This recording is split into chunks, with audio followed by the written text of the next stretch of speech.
Dans cette nouvelle vidéo, j'ai envie de te partager les 3 piliers qui sont indispensables à ajouter à ta vie pour atteindre tes objectifs. Alors c'est parti, on y va. Avant d'entrer dans le vif du sujet, j'aimerais déjà te rappeler les objectifs, qu'est-ce que c'est clairement et comment est-ce que tu peux les mettre en place et les définir. Un objectif, souvent ça sonne très professionnel et en fait tu peux clairement te mettre des objectifs pour tout, y compris ta vie perso. Du coup c'est hyper important que tu aies ça en tête.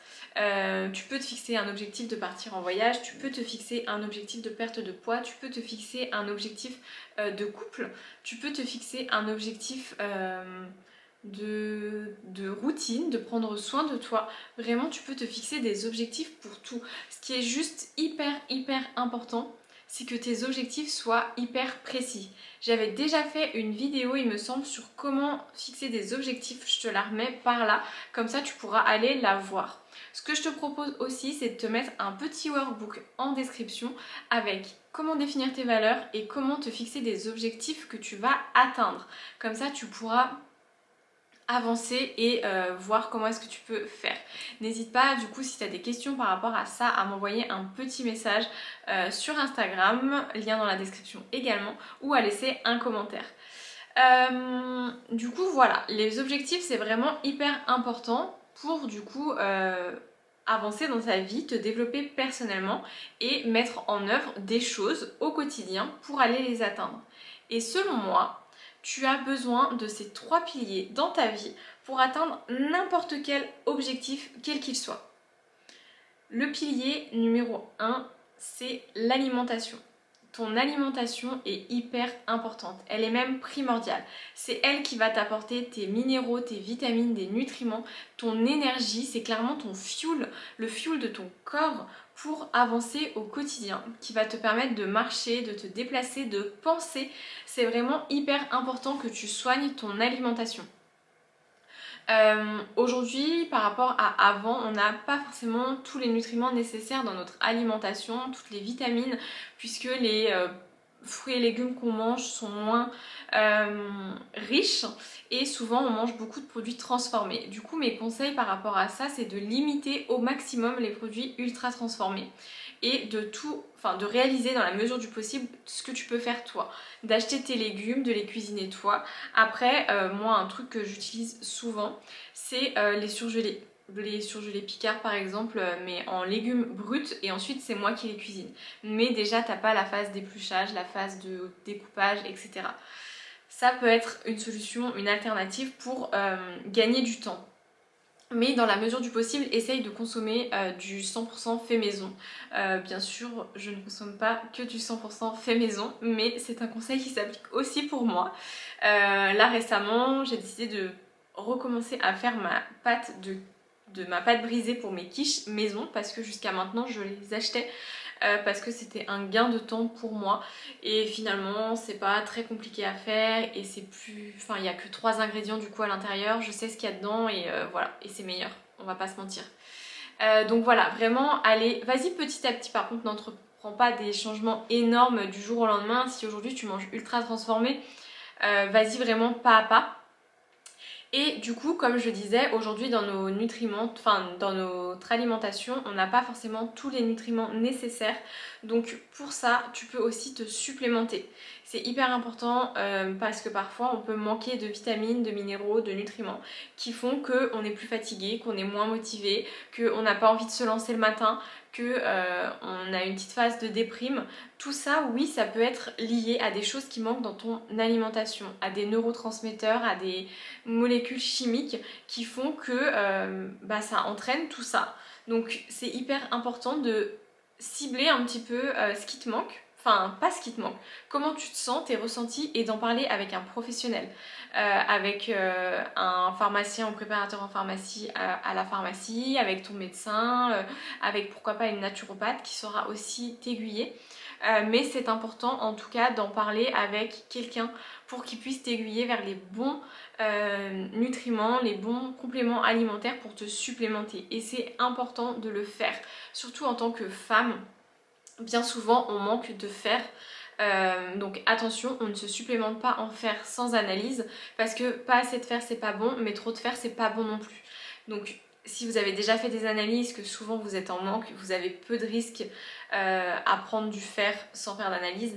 Mais par contre, si vous ne savez pas trop, toujours une analyse en premier pour choisir un fer. Petite aparté sur le choix de vos compléments alimentaires. Évitez ce que les médecins vous prescrivent, parce que les médecins vous prescrivent des choses qui vont être potentiellement remboursées par la sécurité sociale, mais du coup qui sont de très mauvaise qualité, qui peuvent entraîner des effets secondaires. Je pense notamment au fer avec le tardiféron et le ferrograde, qui peut entraîner de la constipation, à l'inverse de la diarrhée, qui peut faire très mal au ventre. Déjà que c'est difficile de maintenir une bonne observance de son traitement. Donc si en plus de ça, il entraîne des effets secondaires, c'est sûr que vous ne tiendrez pas. Donc n'hésitez pas à demander conseil à votre pharmacien ou préparateur.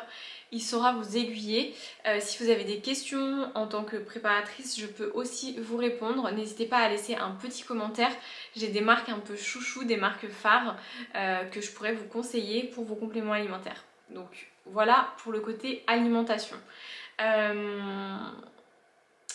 Ensuite, le deuxième pilier qui est indispensable à l'atteinte de vos objectifs, c'est l'activité physique et le sport au sens large. Ou je devrais plutôt dire l'inverse, le sport ou l'activité physique au sens large.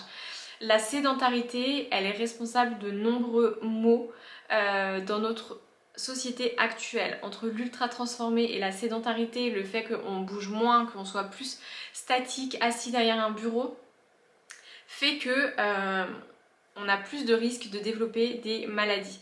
Donc c'est hyper important de bouger. Attention, il y a une différence entre activité physique et sport, puisque l'activité physique, ça va être le ménage, ça va être la danse, ça va être la marche.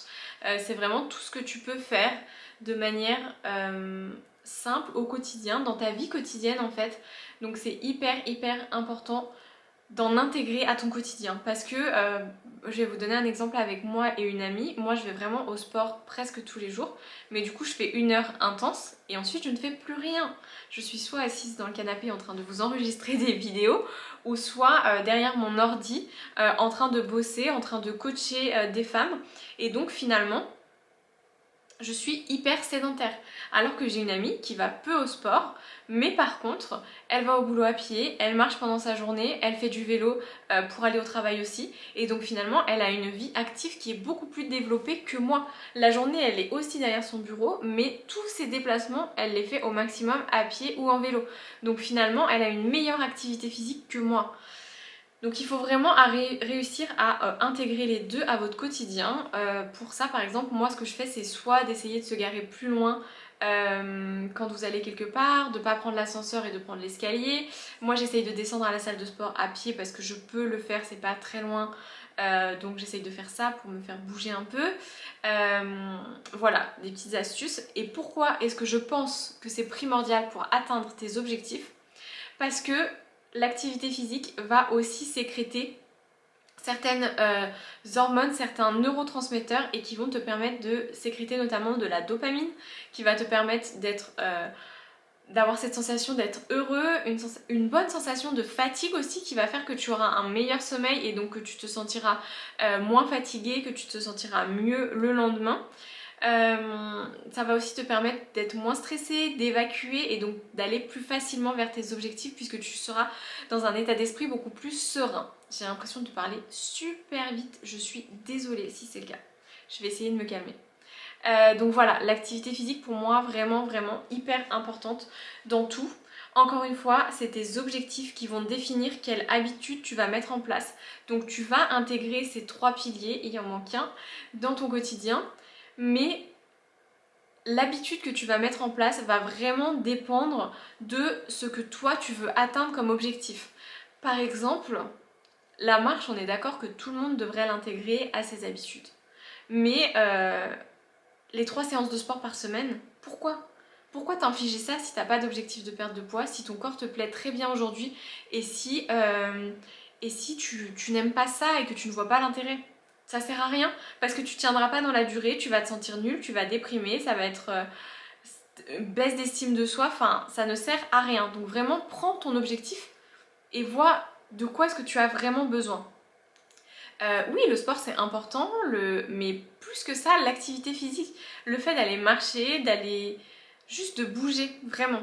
Donc tes objectifs définissent tes habitudes. Je le répète et c'est pas l'inverse. C'est pas parce qu'une nana comme moi va te faire euh, les, euh, les 11 habitudes pour glow up qu'il faut que tu prennes ces 11 habitudes et que tu les appliques à toi. C'est faux. C'est les 11 habitudes qui pour moi m'ont permis de glow up. Mais parce que j'avais des objectifs.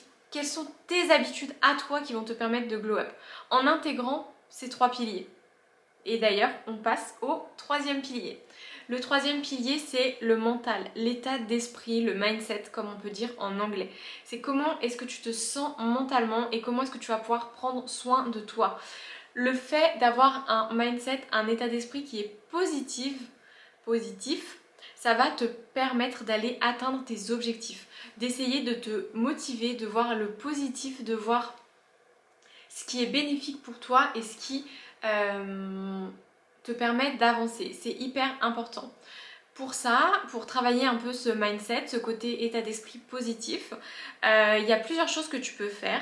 La première chose, ça va être vraiment de noter chaque jour 3 pensées positives que tu as eues. Des choses positives que tu as faites. Ça va te permettre, dans une journée que tu pensais pourrie, d'aller chercher le positif. Donc peut-être qu'au début, ce sera juste, il a fait soleil aujourd'hui et clairement ça m'a fait du bien. Ça peut être juste ça au début. Mais petit à petit, en allant chercher vraiment ce qui s'est passé de positif, tu vas pouvoir voir beaucoup plus facilement ce positif. Donc ça, c'est hyper important. Technique aussi que j'aime beaucoup utiliser et qui pour moi me fait du bien, c'est le journaling. Le journaling, je vais aller déverser tout ce qui est négatif, tout ce qui m'encombre l'esprit sur le papier. Et une fois que c'est écrit sur mon carnet, je le referme, c'est fini, c'est sorti de ma tête et j'ai plus besoin d'y penser. Ça, c'est vraiment hyper bénéfique.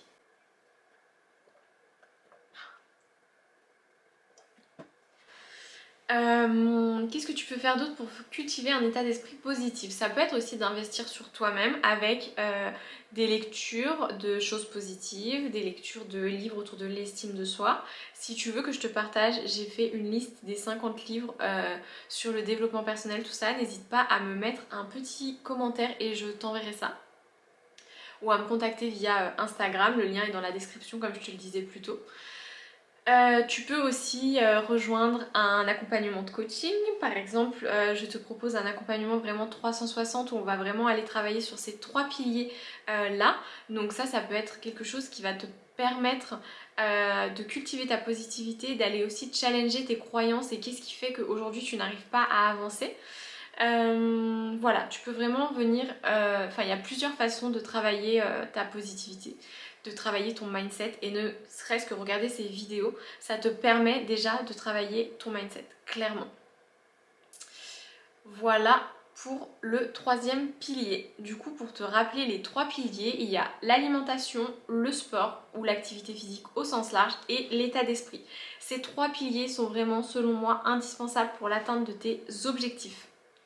Chacun va être à utiliser et à intégrer à ta routine de manière totalement personnalisée, mais en tout cas le fait de les avoir les 3, ça te permettra d'atteindre ton objectif, tes objectifs de vie, d'avancer et de ne pas te sentir nul, blâmé, d'avoir une mauvaise estime de toi.